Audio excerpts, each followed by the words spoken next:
You have to believe me, I didn't ignore the signs because I was stupid. I ignored them because I was desperate. There is a huge difference, and unless you've been down to your last $12 with rent due in 2 days, you might not get it.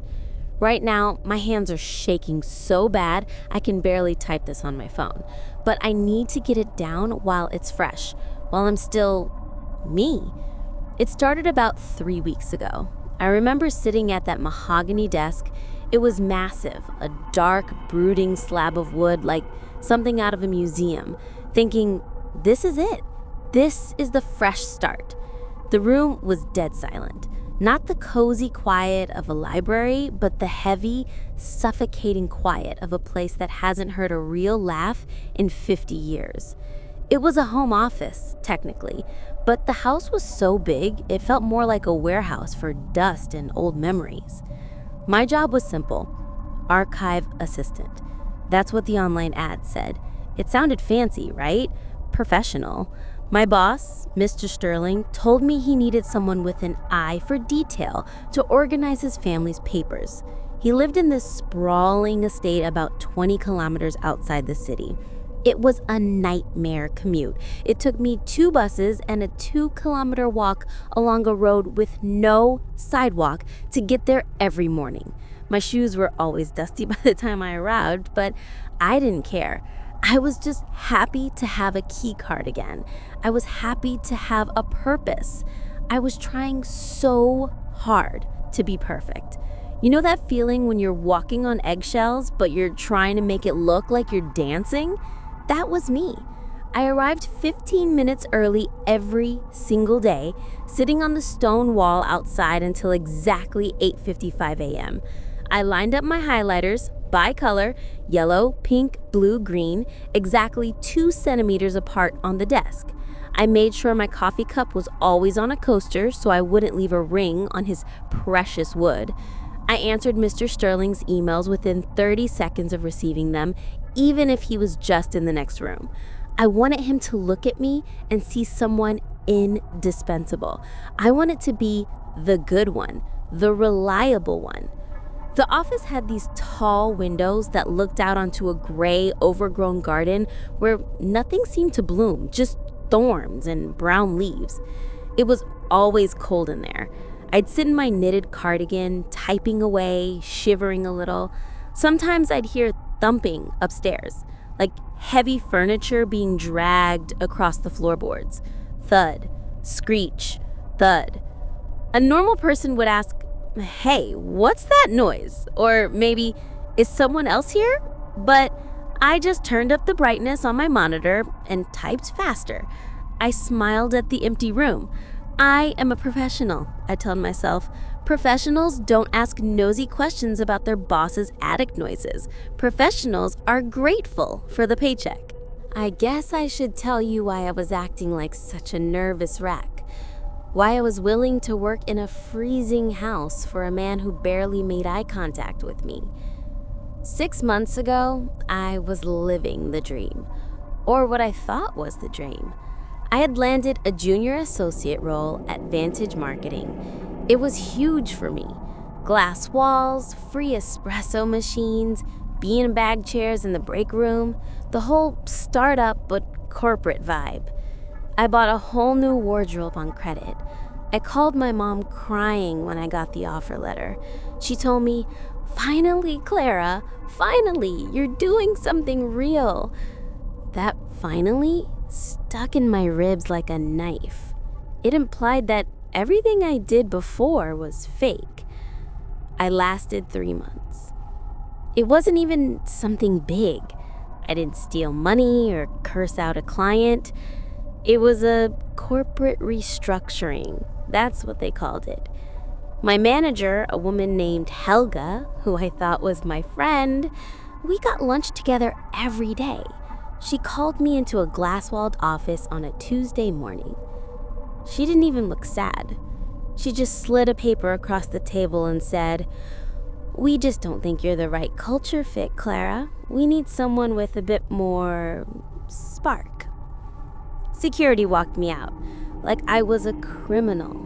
I had to carry a cardboard box with my stapler and a half-dead succulent past everyone I knew. They all looked down at their keyboards. No one said goodbye. I sat on the curb outside the building for 2 hours because I couldn't bring myself to get on the train. I couldn't face going home. I couldn't face calling my mom and hearing that disappointed sigh. You know the one. The sound that says, "I knew you couldn't handle it." That feeling of total, utter rejection, it broke something in me. I felt small, useless. So when I got this job with Mr. Sterling, I promised myself I would be bulletproof. No mistakes, no culture fit issues. I would be whatever he needed me to be. If he wanted me to work in the dark, fine. If he wanted me to sort papers that smelled like rot and vinegar, no problem. I was so terrified of failing again that I let myself walk right into the trap. I was so busy trying to be a good employee that I forgot to be a person who wants to stay alive. God, I just wanted to do a good job. That's all. I just wanted to work. The weirdness didn't hit me all at once. It crept in, like the damp smell of the house. At first, Mr. Sterling seemed fatherly.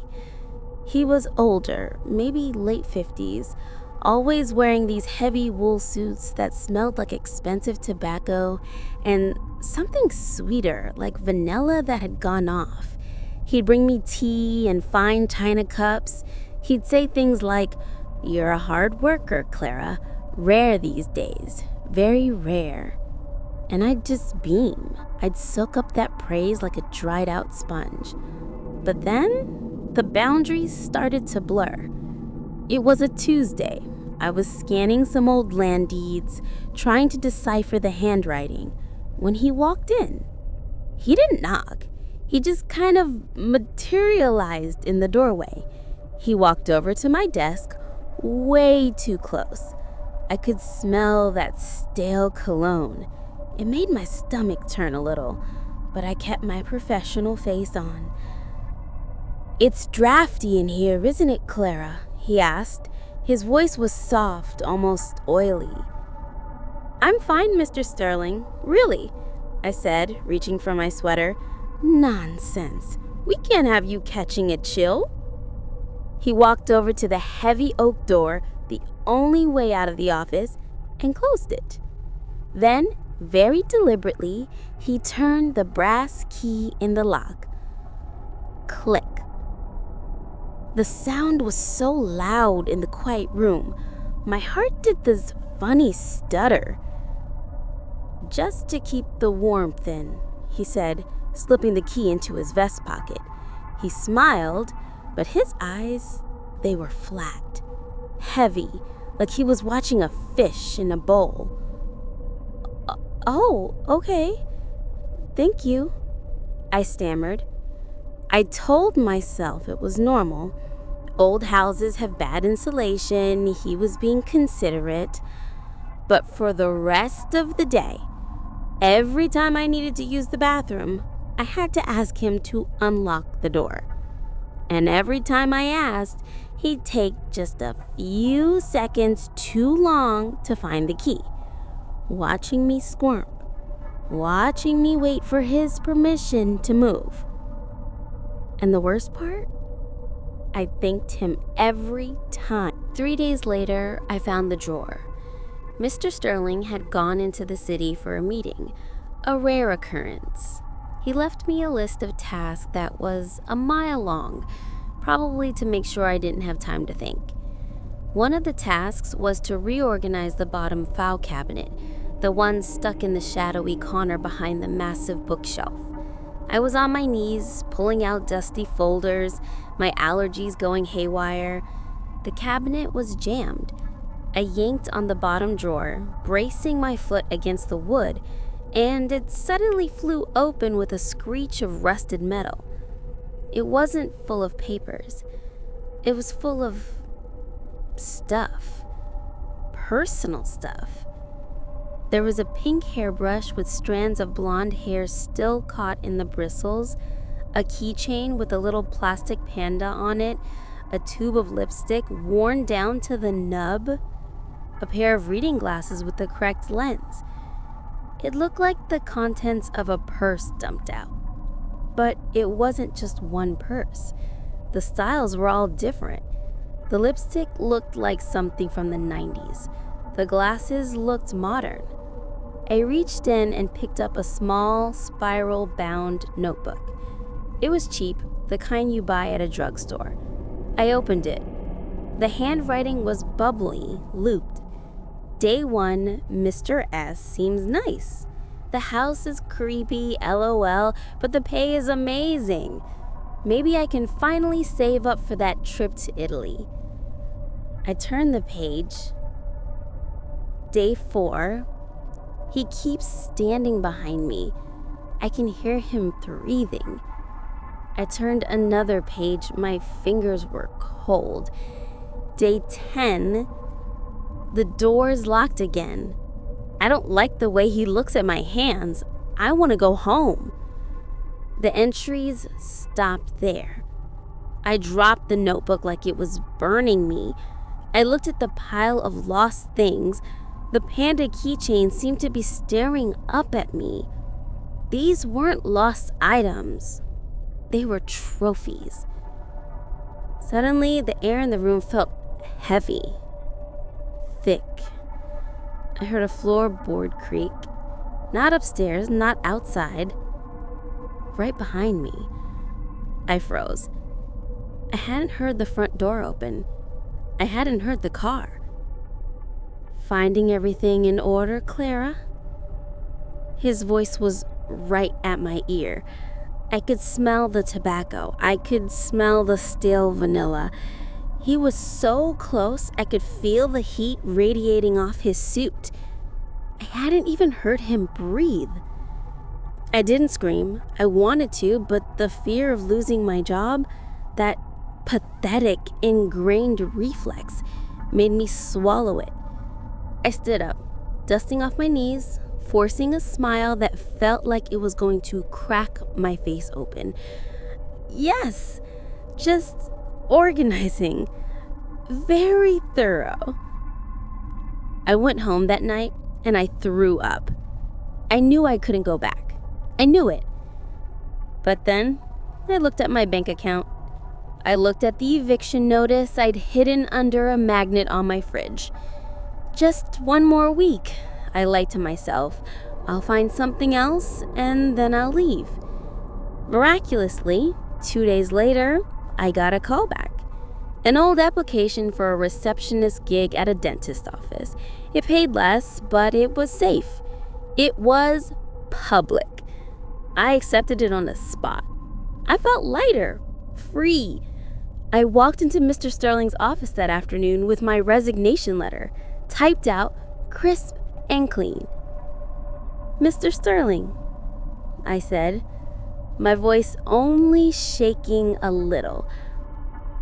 I have to give my notice. I found another opportunity." He didn't look up from his desk. He just kept writing with his fountain pen. Scratch, scratch, scratch.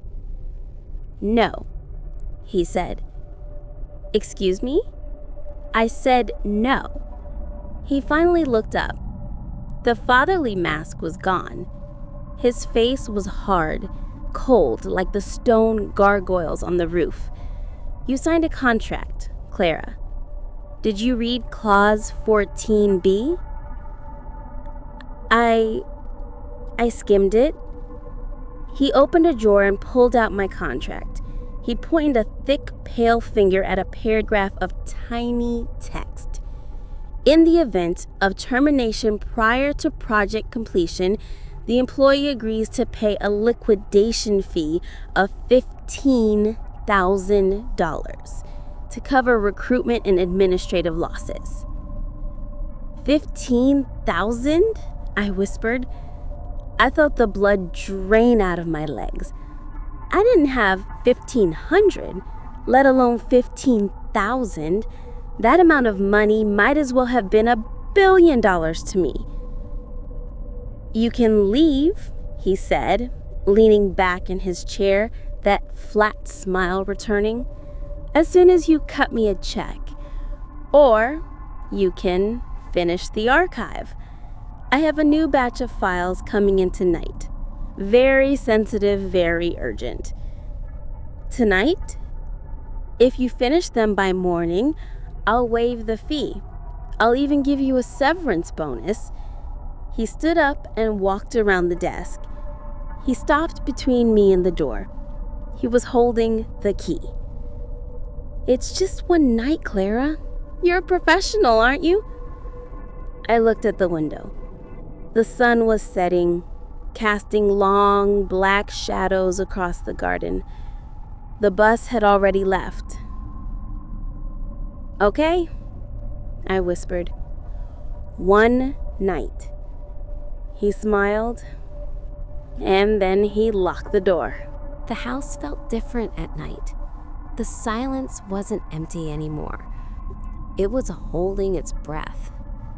He put me in the study with a single desk lamp. The rest of the room was swallowed by shadows. The air conditioner rattled in the wall, spewing out this metallic, dusty air that tasted like old pennies. It was hot, that sticky late summer heat that makes your clothes cling to your skin, but I was freezing. The files, he had said, pointing to a stack of manila folders. I opened the first one. It was empty. My brow furrowed. I checked the back, shook it. Nothing. I opened the second one. Empty. I opened the third. It wasn't empty. It was a photo. A grainy, zoomed-in photo of me. I was at the bus stop looking at my phone. I was wearing the coat I bought 2 weeks ago. My stomach dropped so fast, I felt dizzy. I flipped through the rest. Me walking to the front gate. Me eating a sandwich in the park. Me crying on the curb outside my old office. He hadn't hired me because I was good at organizing. He hadn't hired me because I had an eye for detail. He hired me because I was broken. Because I was easy. Because I had no one who would come looking for me if I just disappeared during a late shift. Very sensitive material, a voice said from the darkness. I spun around. He was standing just outside the circle of light from the desk lamp. He had taken off his suit jacket. His sleeves were rolled up. You took these, I whispered, backing up until my hips hit the heavy mahogany desk. I like to vet my employees thoroughly, he said. He took a step forward, then another. He wasn't smiling anymore. That fatherly mask, the professional facade, it was gone. His face was slack, his eyes wide and hungry. He looked like he was looking at a meal. Mr. Sterling, I'm leaving. Now, the contract, Clara. He purred as he took another step. He was between me and the door. You haven't finished the work? I don't care, I shouted, but my voice sounded thin, pathetic. But you do, he said. He reached out and clicked off the wall switch. The room plunged into darkness, save for the small yellow pool of light from my desk lamp. You care so much about being good, about being kept. You're a very good girl, Clara. He lunged. It wasn't like in the movies. There was no witty banter, just the smell of stale vanilla and sweat crashing into me. His hands were heavy, wet, grabbing at my shoulders, my hair. He was surprisingly strong, his weight pinning me against the desk. I could feel his breath on my neck, hot and gross. "Please," I screamed, thrashing against him. "I'll do the work. I'll do it." "The work is done," he whispered, his face inches from mine. His fingers dug into my arm, bruising the skin. My hand scrabbled blindly across the desk. I knocked over the cup of highlighters. My fingers brushed against the cool, smooth surface of the brass paperweight. It was shaped like a lion. It was heavy, solid. I didn't think, I didn't decide. My arm just moved on instinct. I swung it hard. There was a sick, wet thud as the brass hit his temple.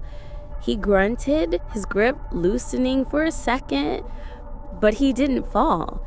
He looked at me, confused, blood starting to trickle down his face. You took these," I started, reaching for me again. I swung again, and again, and again. Thud, crunch, squish. I couldn't stop. I was screaming, a high animal noise that didn't sound like me. I hit him until he stopped moving. I hit him until the noise changed from a thud to a splash. I hit him until the papers, the MP files, the photos of me were soaked in something dark and sticky. I stood there, heaving, the brass weight slipping in my wet hand. The only sounds were the air conditioner rattling, trying to cool the slaughterhouse I had just created. I ran through the dark house, fumbling with the dead bolts, my bloody hands slipping on the metal.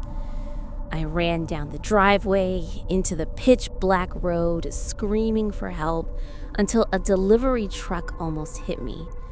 I thought it was over. I thought I had survived. I was wrong. I wasn't charged with murder. I had the bruises to prove self-defense. I had the terror.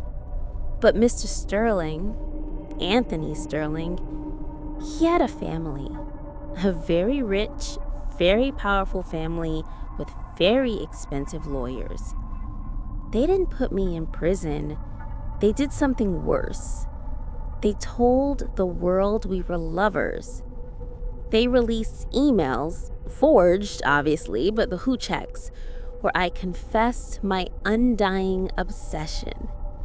They painted a picture of a mentally unstable, fired junior employee who latched onto a kind, elderly mentor. They said I snapped when he tried to set professional boundaries. They said it was a crime of passion. The lawsuit for wrongful death and emotional distress was for $3 million. I obviously couldn't pay it. I lost everything. My apartment, my savings, my name. Now I live in my mom's basement. I'm 24 years old, and I'm unhirable. If you Google my name, the first 10 pages are articles about the obsessive insistent. I can't even get a job bagging groceries because they run a background check and see the girl who poked her boss's head with a paperweight. I sit here in the dark, listening to the hum of the refrigerator upstairs. It sounds a bit like the air conditioner in his office. I spend my days looking at job boards, but I never apply. I can't. I'm too scared. Not of the rejection. I'm scared of the acceptance. I'm scared of what happens when the door closes and the nice boss smiles. I wasn't crazy. I wasn't obsessed. I just wanted to do a good job. I just wanted to work. For the last 30 years, My entire world has been 4 concrete walls, the ceaseless hum of a ventilation system, and the soft green glow of a terminal screen. My name is Arthur. I'm 58 years old, and my only job, the most important job in the universe, I believe, is to stop the world from ending. Every morning at 0600 hours, I wake on my cot, the thin mattress having long ago molded to the shape of my bones. I do my 50 push-ups on the cool, unforgiving floor, each repetition a small testament to the discipline that holds me together. I drink my nutrient paste, a beige, oaty substance that has tasted of nothing for a decade. It's a life of meticulous routine, but that's the point. The details matter. They have to. At 0700, I sit at my terminal, a hulking beige machine of Cold War vintage, and I wait for the numbers. When they come, a string of randomized alphanumeric characters flashing on the screen, I have exactly 3 minutes to input the correct counter code from the binder on my desk. My fingers know the heavy, clacking keys of the keyboard better than a lover's face. Each tap is precise, deliberate. A single mistake, a misplaced digit, and, well, I try not to think about that. I just focus on the task, on the sacred rhythm of my work. This is my purpose. To be the quiet, unseen watchman standing between humanity and the bright, terrible flash of annihilation. It's the reason I'm down here, alone, in this soundproof tomb buried deep beneath the earth. But it's not for some abstract idea of humanity that I do this. It's for them, for Sarah and Lily. Before the bunker, before the codes, there was a life, a real one, full of chaotic, beautiful, unpredictable variables. I remember the smell of lavender soap on her collar of her blouse, and the way she'd laugh, a sound like wind chimes when I'd get hopelessly lost trying to follow one of her recipes. I was a cryptographer, a man of logic and patterns, and she was a musician, a woman of feeling and grace. She was the melody to my rigid rhythm. And Lily, my daughter. She had her mother's wide, curious eyes and my stubborn need to understand how everything worked. I can still feel the ghost of her small, warm hand in mine, how she'd point at the stars from our back porch on cool autumn nights and ask me to name every single one. That was my universe. Not this concrete box, but them. That universe was shattered on a sunny Tuesday afternoon. Collateral damage, they called it in the news report. A political bombing in a marketplace a few towns over. Sarah and Lily were just buying groceries for Lily's 7th birthday party. One minute they were there, a mother and daughter laughing over which color of frosting to choose, and the next, a hole was torn in the world. My world. The grief was a physical thing, a crushing weight that left no room for air, no space for thought. A few months later, a man in a perfectly pressed government suit came to my door. He had a face that was utterly forgettable and eyes that saw everything. He told me he couldn't bring them back, but he could offer me a way to give their deaths meaning. He told me about the failed deadly systems, about the delicate balance of fear the world was built on. He said a man with my skills, with my proven devotion to detail, could be the fulcrum. He promised me that by taking on this duty, by locking myself away from a world that now only held pain, I could ensure no other husband, no other father ever had to feel that all-consuming emptiness. I could prevent 1,000,000 senseless tragedies just by typing numbers into a screen. It was penance. It was purpose. It was a reason to keep breathing. I said yes. And for 30 years, every code I've entered has been a prayer for them. Every sequence, a shield to protect a world they never got to see grow old. My meticulous devotion wasn't just a personality trait. It was the one thing holding the madness at bay. Until today. today, for the first time in 30 years, in 10,958 days of flawless, monotonous execution, a message appeared on the screen after I entered the code. Not numbers, words. 6 of them, glowing in the same calm green phosphorescence as the codes. Anybody still down there? We shut this thing off ages ago. I stared at the words until they burned into my retinas, until the individual pixels began to swim. My first thought, the one drilled into me during a year of intense training that now feels like another life, was deception. A trick, a final, desperate gambit from an enemy trying to make me abandon my post. It had to be. My training manuals detailed a dozen such psychological warfare tactics. This was classic disinformation, designed to create doubt, to erode the will of the operator. I was the last line of defense. My will could not be eroded. I spent the next hour analyzing the message with the cold precision of a machine. I checked the font against the system's core character set. A perfect match. I analyzed the pixelation for any signs of external signal intrusion. None. I examined the syntax. Standard, military-grade, casual but concise. Clean. Impersonal. That only made it worse. A more sophisticated enemy would have tried to mimic an official communication. This felt lazy. Real. For the rest of the day, I clung to my routine like a drowning man to a piece of driftwood. 50 push-ups, nutrient paste at 1200 hours, a full diagnostic of the ventilation system at 400 hours, a check of the water reclamation unit at 1600 hours. Every action was a denial, a desperate attempt to impose the familiar order of my world over this intrusive, chaotic new data point. But the silence in the bunker felt different. It wasn't the peaceful quiet of purpose. It was the heavy, listening silence of an empty room. The constant hum of the ventilation, once a comforting mechanical heartbeat, now sounded like a long, mournful sigh. The 6 words remained on the screen, a glowing green poison, refusing to be ignored. And for the first time since I walked through that blast door, I felt a tremor of a fear I couldn't name. It wasn't the fear of failure or of nuclear fire.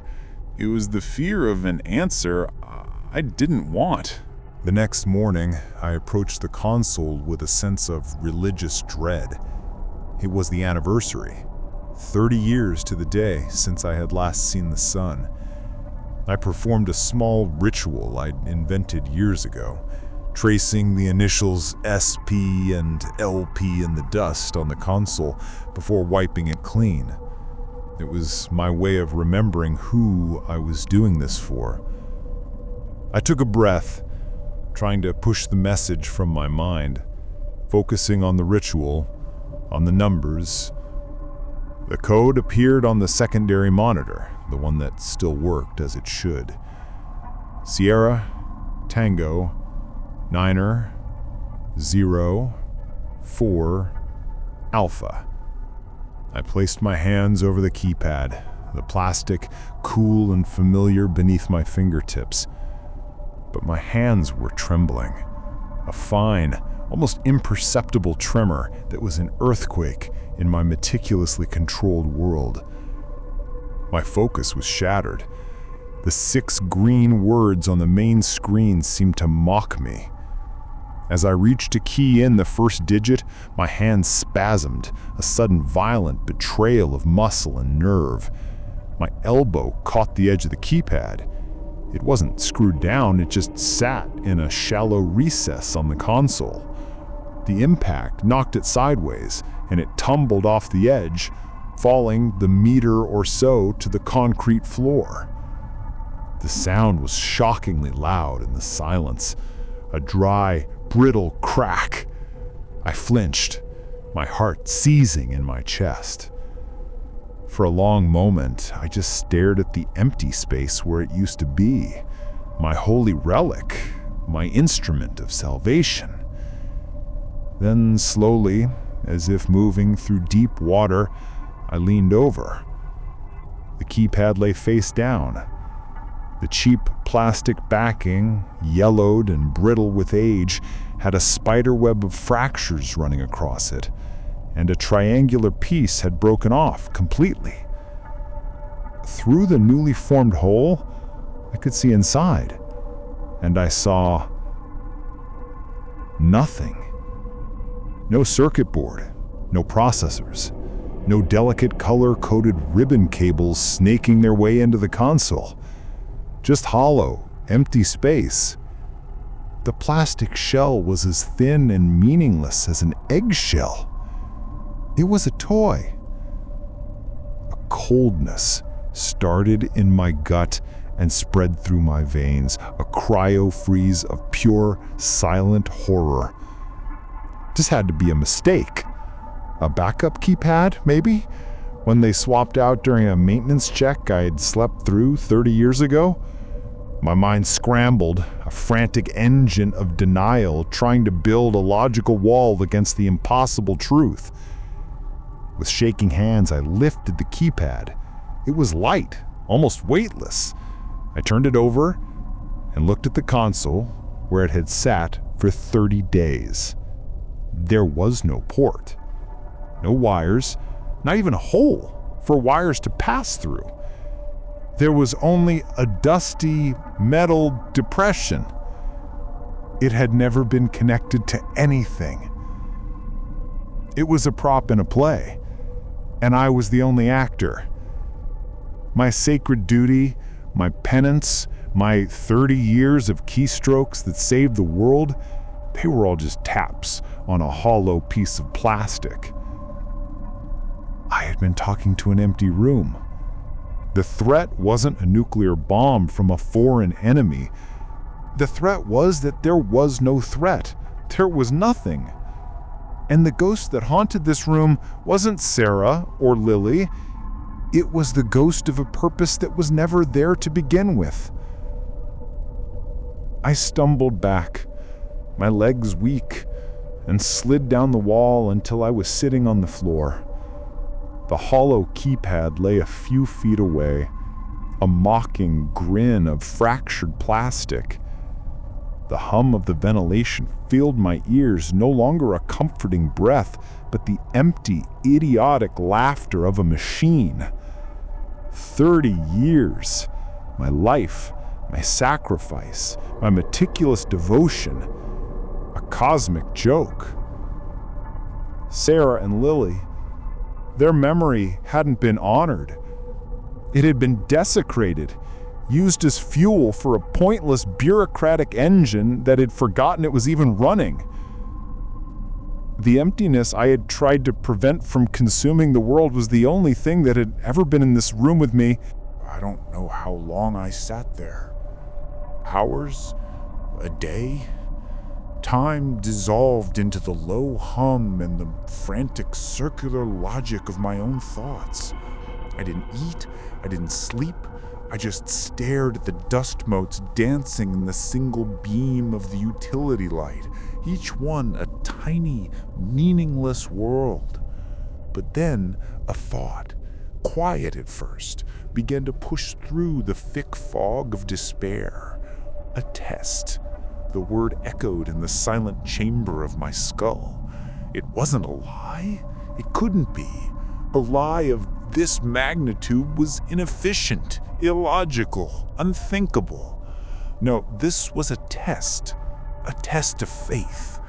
They had to be sure I was truly devoted, that my purpose was pure, untethered to the tools of the trade. The keypad was for initiates, a tool for the first 30 years. The fact that it was revealed to be a fake didn't mean the mission was over. It meant I had graduated. I had been promoted. A hysterical giggle escaped my lips, the sound rusty and strange. Of course, it was so simple, so elegant. They had taken away the training wheels. The keypad was a symbol, but the real console?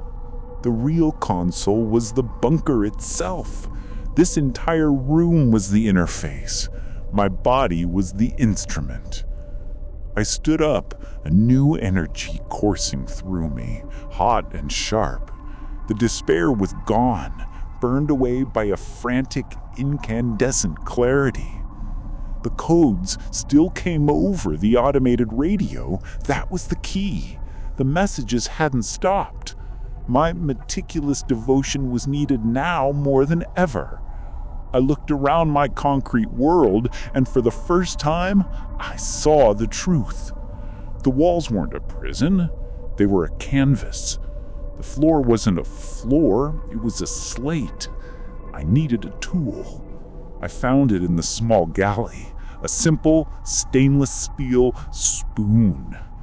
For 2 days, I sat on the floor, grinding its edge against the concrete, sharpening it into a crude but effective stylus.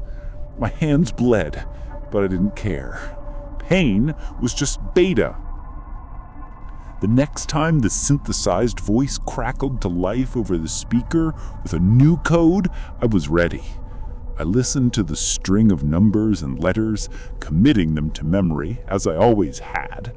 But instead of reaching for a phantom keypad, I crawled to the wall behind the console. With my makeshift tool clutched in my fist, I began to carve. The high-pitched screech of metal on concrete was the most beautiful sound I had ever heard. It was the sound of purpose renewed. It was the sound of me saving the world. My old routine was a pale imitation of this new vital work. I stopped sleeping on the cot, opting for short, feverish naps on the floor when the exhaustion became too much. The nutrient paste packages piled up unopened. Who needed food when you were fueled by such profound meaning? My world shrank to the tip of my spoon and the ever-expanding tapestry of codes on the wall. Each number was a prayer. Each letter was a shield. I was no longer just a watchman. I was the architect of salvation. The walls filled up quickly. I moved to the floor, carving around my own body, a frantic dance of devotion.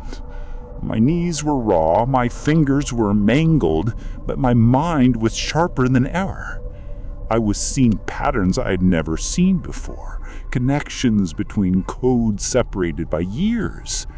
It was all a single, magnificent equation, and I was the only one who could solve it. Sometimes, in the quiet moments between transmissions, I'd talk to Sarah and Lily. I'd whisper to the humming air. Do you see? This is what it takes. This is how I keep you safe, how I keep everyone safe. I was keeping my promise. The handler, the man in the suit, would be so proud when he finally came to check on me. He would see my work, this masterpiece of devotion, and he would know he chose the right man. The days and weeks blurred into one long act of creation. The room became a vortex of symbols, a physical manifestation of my 30-year vigil. It was my cathedral, my legacy. I was getting weaker, I knew. My body was failing, a faulty piece of hardware. But it didn't matter. The work was all that mattered. One day, as I was carving a sequence near the floor, my vision started to tunnel. The screech of my tool sounded distant. I had just received a new code, a particularly long one. I had to finish it. It might be the most important one yet. My hand shook violently, the lines becoming jagged and sloppy. For the first time, my meticulousness was failing. No, I would not allow it. I gripped the spoon with both hands, pushing with the last of my strength, scratching the final digit into the concrete. There, it was done. The world was safe for another day. I let the spoon drop from my numb fingers. It clattered to the floor, the sound echoing in the sudden silence. I was so tired. I think I'll just rest for a moment, right here, in the center of my work, in the center of the universe. Just for a moment. The silence that greeted the survey team was absolute. It had taken them 3 days to find the location from the old federal maps and another 6 hours to cut through the fused-shut blast door.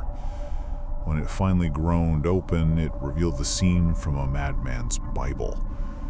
Every single centimeter of the bunker was covered in frantic, overlapping carvings, numbers, letters, and strange arcane symbols swirled across the walls, the floor, the ceiling, even the sparse furniture, all converging toward the center of the room. It was like standing inside a geode of pure, compressed insanity. In that center, amidst the maelstrom of scratches, lay a human skeleton. It was curled on its side, clad in the rotted remains of a standard-issue jumpsuit. One skeletal hand was outstretched, its bony fingers resting on the final shaky digit of a carved sequence. Jesus Christ!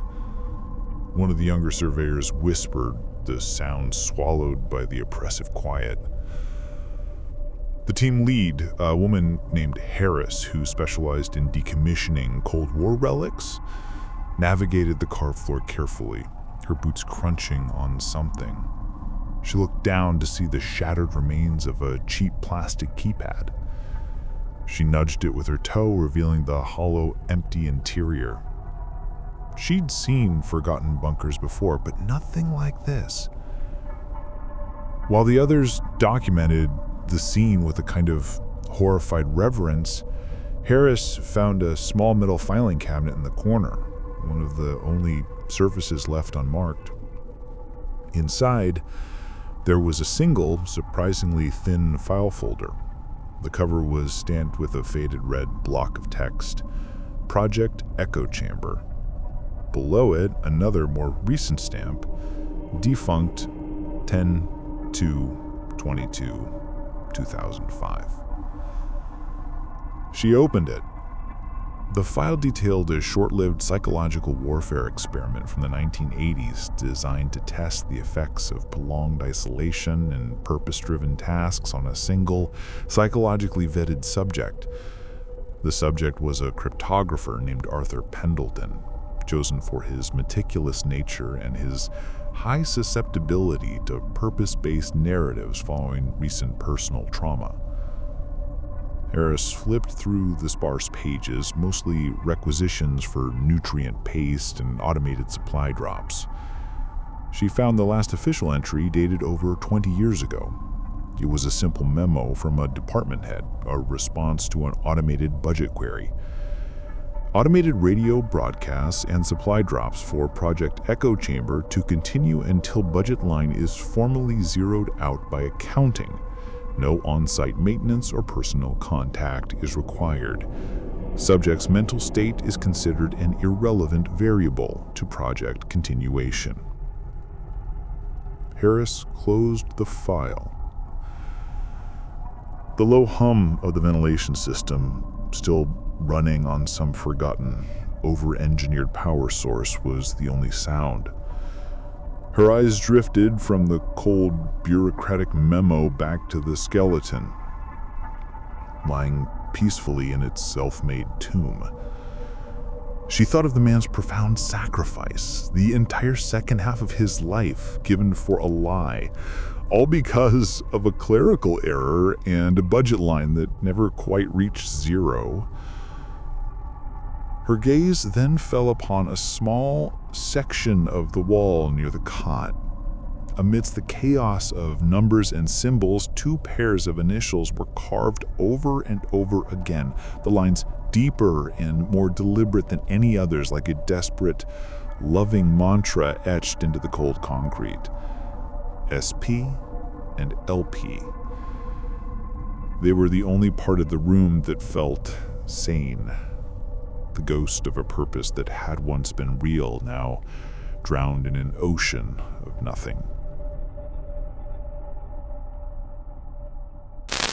I know I have a real name. At least, I think I do. It's hard to be sure. Names feel foreign, words from a language no one speaks anymore, a relic from a defunct civilization. In here, I am designated number 23788. My world is 4 white walls, a cot bolted to the floor, and a light in the ceiling that never, ever goes out. It is a system of perfect sensory deprivation and temporal disorientation, designed to bleach your thoughts, to smooth out the messy wrinkles of personality until you are as blank and featureless as the room you inhabit. They call this place a correctional pacification center, a beautifully sterile piece of doublespeak. Before all this, I was on the verge of something important. My doctoral thesis was my life's work, an analysis of the psychological rot caused by systemic control, what I termed ontological erosion. I studied how late-stage authoritarian regimes could dismantle a person's identity without ever laying a hand on them, using architecture, routine, and the strategic removal of meaning. The irony is so thick I could choke on it. I have become a case study in my own unfinished book. My mind, the one thing I've always trusted, has become my tormentor. It will not shut up. It compulsively, relentlessly searches for patterns in the sterile white nothingness, the faint 60-cycle hum of the light, the precise 3,600-second interval between the unseen guard's soft-soled footsteps in the corridor, the subtle shift in air pressure when the food slot opens with a pneumatic hiss. I map it all out in my head, a desperate cartographer of my own cage. My goal, my only purpose now, is to understand the mechanics of this place. Because if I can understand the system, maybe I can resist it. If I can map the weapon, maybe I can find a way to disarm it. Maybe I can hold on to the part of me that is still Russell. The fear isn't about dying.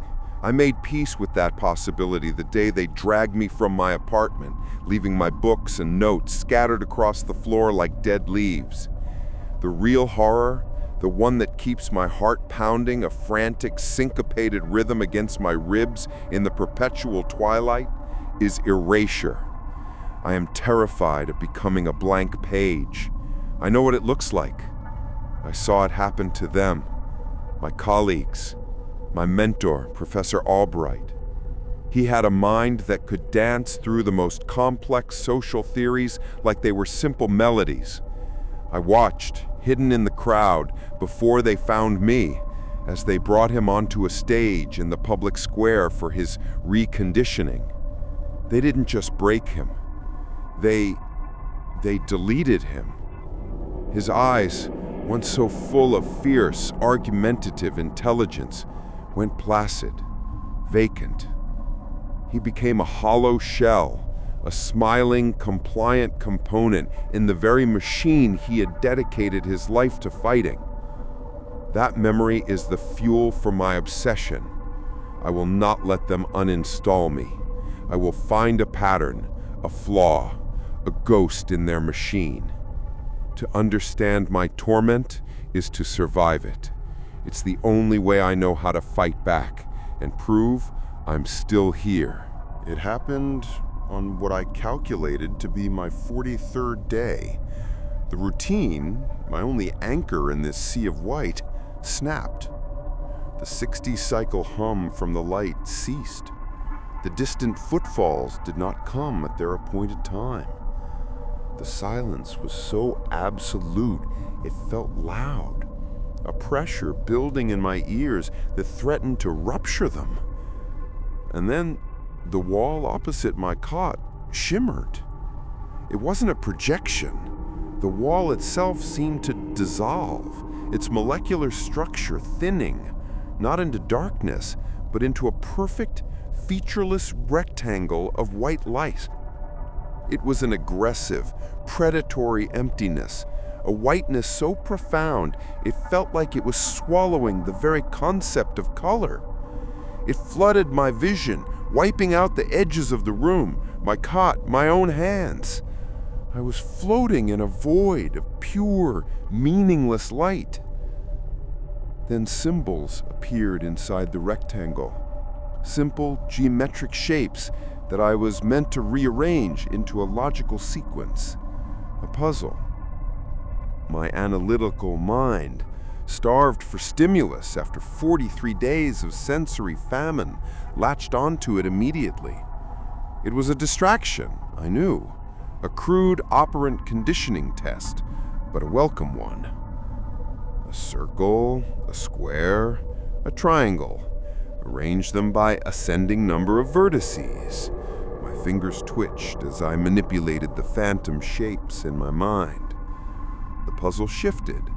A new sequence, slightly more complex. Red square, blue circle, red triangle. Arrange them by color grouping. Childishly simple. But as I worked, a cold dread began to seep into my focus, a secondary input overriding the primary task. The light wasn't just bright, it was heavy. It pressed on me, a physical weight on my thoughts. I felt my own cognitive processes slowing, the synaptic connections between ideas becoming sticky, then dissolving altogether. As I was solving the third puzzle, I tried to simultaneously recall the opening paragraph of Albright's seminal work, a passage I knew by heart. The words were there, but they were disconnected. The syntax was jumbled. The elegant argument had become a word salad. The puzzle wasn't a test. It was a tool. It was a piece of cognitive bait designed to occupy the forefront of my mind, my conscious analytical processes, while the light, this cognitive anvil, hammered the back of it flat. When the wall finally solidified back into concrete, the hum of the light returning as if nothing had happened, I was left shaking. The afterimage of the rectangle burned into my retinas. I could still feel it. A vacant, smooth spot in my consciousness where a thought should have been. It was the first time I felt a piece of myself get scraped away. For the next 2 cycles, I tried to rationalize it. It was a new stage of the experiment, a more direct form of psychological assault. I frantically worked to incorporate the anvil into my theoretical framework of the prison. I tried to predict its next appearance, to find its place in the pattern. I clung to the belief that if I could just understand the why, I could steel myself against the how. I sketched out a flowchart in my mind. Stimulus, anvil, cognitive task, puzzle, neurological impact, memory erasure. It was a crude but comforting model. My denial was a form of intellectual armor, but the system was designed by people who had read the same books I had. They knew. On the 3rd day, the anvil returned. This time, there were no puzzles. There was only the light. It was brighter, more absolute. It didn't just fill my eyes, it felt like it was pouring into them, a liquid fire that burned away everything but the present, mindless moment. I tried to fight. I recited my thesis, the words a desperate mantra against the encroaching emptiness. The light seemed to absorb the words, pulling them from my mind before I could even fully form them. I tried to picture Albright's face, to hold on to the memory that fueled my resistance. His features blurred, softened, and dissolved into the glare. My name, my work, my entire sense of self, it all became distant, like facts I'd read about someone else in a history book. The system wasn't trying to condition me with a new set of beliefs. It was emptying the vessel to make room for nothing. And in that brilliant, terrifying emptiness, I finally understood. There was no hidden logic to be outsmarted. There was no complex pattern to be deciphered. The purpose of this system was meaninglessness itself. It was an intellectual black hole designed and calibrated for one specific purpose: to watch me, the sociologist, the pattern seeker, feed my own sanity into its maw until nothing was left. The prison wasn't the antagonist. My own mind was. And this place was merely the weapon it had been given to use against me. That realization was the beginning of the end. My mind, my greatest asset, had been weaponized against me. To think was to participate in my own destruction. So I tried to stop. I tried to meditate, to empty my thought, to become as blank as the walls around me. But my brain wouldn't obey. It was a pattern-seeking machine running haywire, inventing conspiracies in the hairline cracks in the concrete, finding rhythms in the drip of the faucet, creating whole phantom symphonies out of the low-frequency hum. It was a drowning man fighting the water. The cognitive anvil came more often after that. Each session was a scouring, scraping away more and more. First went the nuanced memories of my academic work, complex theories flattened into simple, useless sentences. Then the faces of my former colleagues blurred, their names detaching from their images like labels falling off jars. My childhood became a collection of still photographs with no emotional context. I was being unwritten, one page at a time. The physical world became a torment. The nutrient paste, once just bland, now felt like sandpaper and ash in my mouth. In the exercise yard, the polluted, hazy sun felt like a physical blow. And the sand under my feet wasn't just grit, it was a million tiny, abrasive reminders of my own decay. I was coming apart. And in the center of the storm, one memory remained sharp and clear. A lighthouse in the fog. Professor Albright's face on that stage. His vacant eyes. The placid, compliant smile. That was the destination. That was the horror I was running from. I don't know how many months it took. Time had dissolved into a repeating loop of light and gray, but there was a moment of terrible, piercing clarity. The anvil was in front of me again, its white light humming, and a simple puzzle floated in its center. 3 shapes, a circle, a square, a triangle. The sequence was obvious. My hand was already twitching, my neurons firing the solution before I was even aware of it. The machine of my mind was doing what it was built to do. And I knew, with the certainty that cut through the mental fog, that if I solved one more puzzle, if I willingly participated one more time, there wouldn't be enough of Russell left to even know he was gone. So I made a choice. The only choice left. The system was built on logic, on predictable responses. The only way to beat it was with an act of pure, irrational defiance. The only way to save myself was to break the game. I stared at the shapes. Circle, square, triangle. My mind screamed the answer. Triangle, circle, square. It was an instinct, a compulsion. I had to fight my own intellect.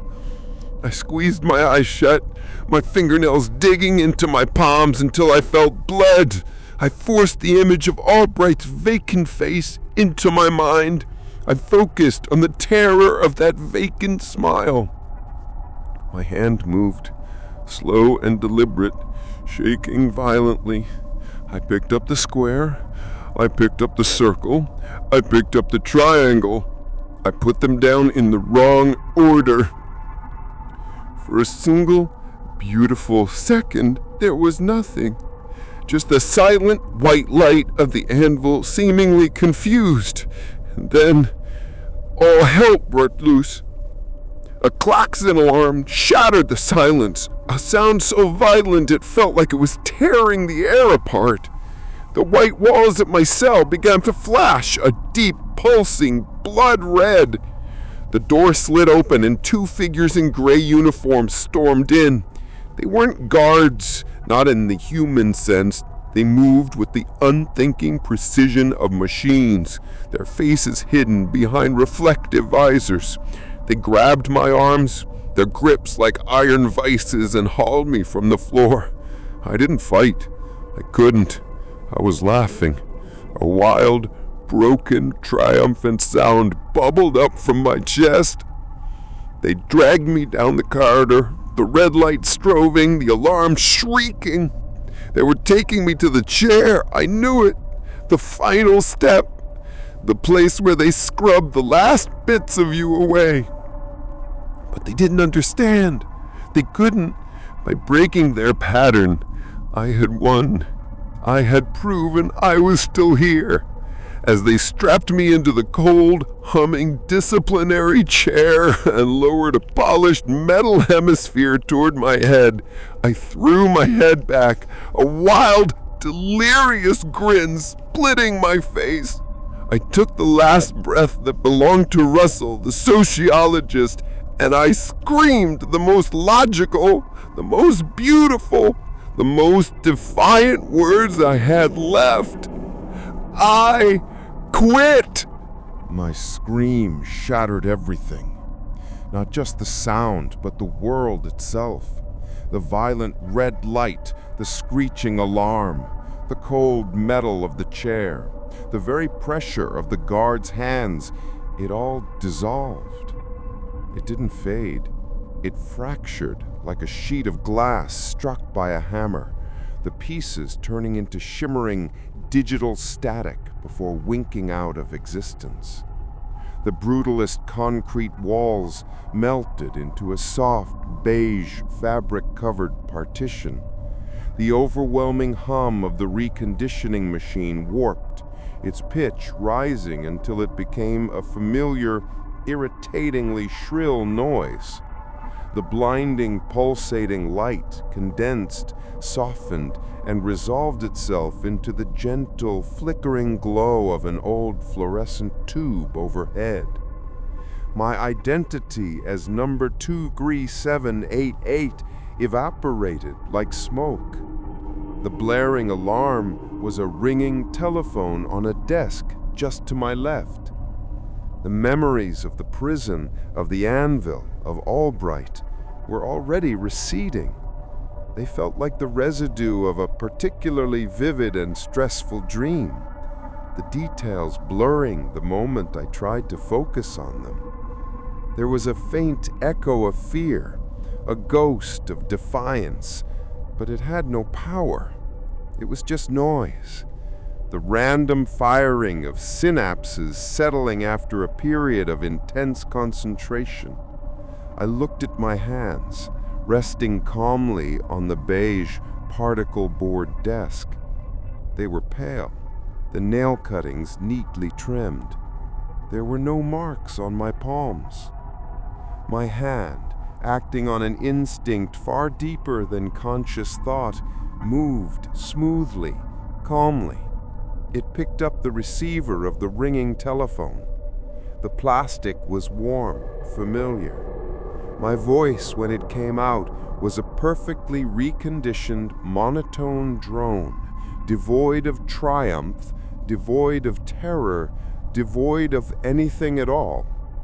It was the voice of a man who had been successfully uninstalled and rebooted with new, more efficient software. Good morning. Thank you for calling. This is Russell from technical support. How may I help you?